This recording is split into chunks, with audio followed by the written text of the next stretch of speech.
زبیر صاحب، اسحاق ڈار صاحب کی جو پالیسیز تھیں، آپ نے کہا مجھ سے سوال پوچھیں، آج اسی کا خمیازہ بھگتنا پڑا ہے؟ نہیں جی، میں آپ کو ایک تو ایکسپلین کر دیتا ہوں اور اپنے طریقے سے ایکسپلین کروں گا. پہلے تو میں یہ بتاؤں کہ ہر ایک کی اپنی اپنی اکنامک ترجیحات ہوتی ہیں. اکانومی ایسا سبجیکٹ نہیں ہے کہ وہ سائنس ہے اور ایک ہی سلوشن ہوتا ہے.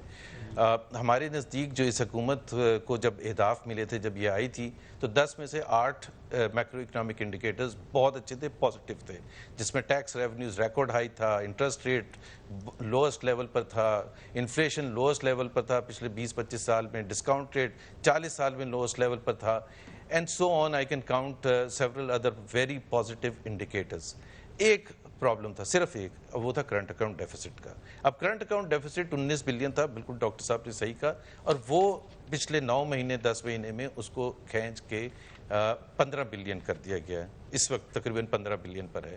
تو $4 بلین کا فرق ہوا ہے. اس $4 بلین کے نقصانات میں آپ کو بتاتا ہوں کہ کیا ہوئے ہیں. اکنامک ایکٹیویٹی آپ نے سلو ڈاؤن کی بیکاز آپ نے امپورٹس کو روکا. $2.5 بلین کی پلانٹ اینڈ مشینری تھی. اس $4 بلین کا فرق میں آپ کو بتا رہا ہوں جو انہوں نے کرٹیل کیا.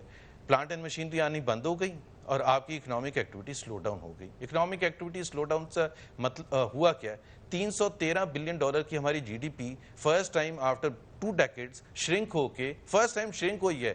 $280 بلین پر آ گئی. کتنے کا نقصان ہوا؟ $33 بلین کی آپ کی اکانومی کم ہو گئی ہے.